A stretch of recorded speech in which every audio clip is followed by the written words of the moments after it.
Hi, everybody. It's Jeff Cohn from SI Restoration, Emergency Water Damage, Fire Damage, Mold Remediation, Asbestos Abatement, and of course the repairs to put you back to whole.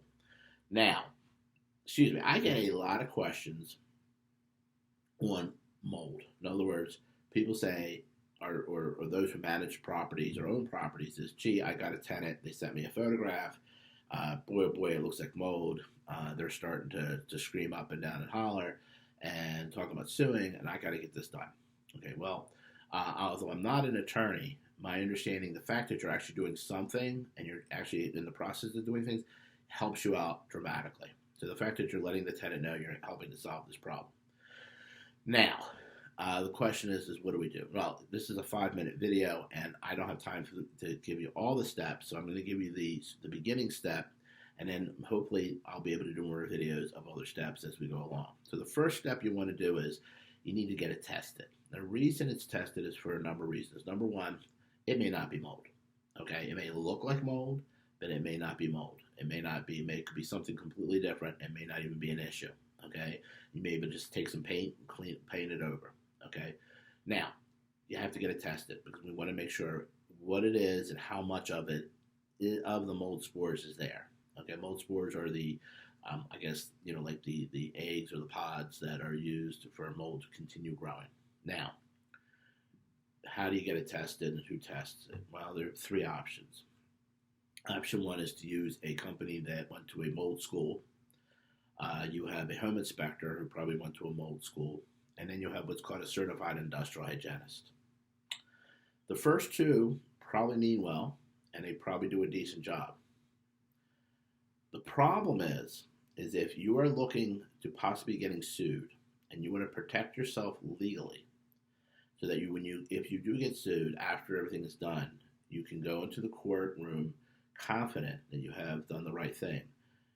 The first two, that would be a person who just went to a mold school for 3 days and a home inspector who went to a mold school for 3 days, okay, is that they're not scientists. And therefore, their findings and how they got the samples will not make the mark and will probably be thrown out and you'll be in big trouble. Now, I'm not an attorney, just telling you from my general knowledge of 30 years. Now, the third, last one that I just talked about is a certified industrial hygienist. It is somebody certified through the state.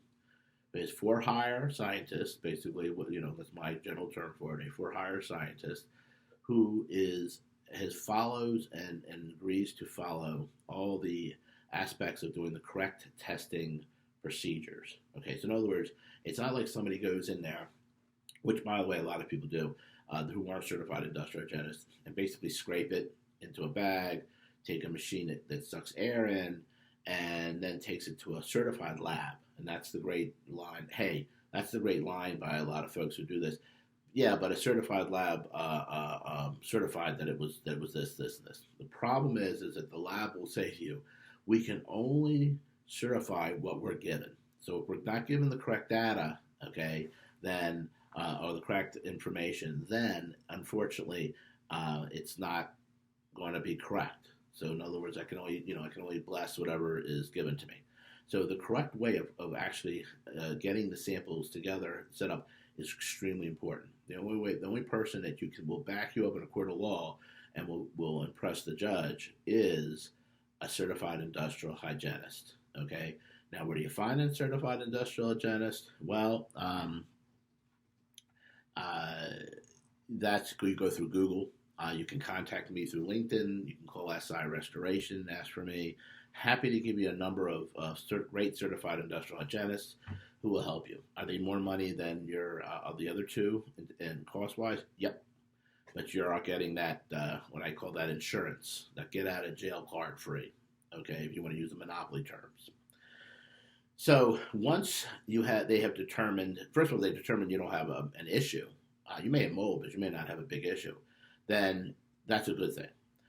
If you do have a situation where they come back and they go, look, you've got a situation here that is not healthy, then they will design what's called protocols. There's basically a laundry list of what to do.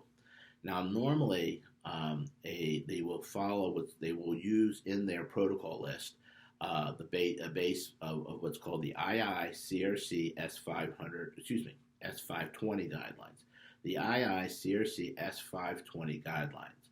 Those guidelines are used by our industry, that's the emergency water damage restoration mold remediation industry, for correctly removing mold and yet keep everything healthy. So, with that in mind, what normally happens is you could do it yourself, but again, between having an industrial hygienist, certified industrial hygienist, and then having a actual IICRC certified company, that would be us, you will actually be covered pretty well when it comes to fixing the problem. I will add that, and I didn't get into the process, but I will add one more thing before I go, and that is the industrial hygienist. Once the work has been completed, the certified industrial hygienist will actually come back and do what's called a clearance test or a post test. Once they do the clearance test and the post test, and again, I'm not an attorney, you need to talk to your certified industrial hygienist who you hire, but a lot of times their insurance will cover any mistakes that are done.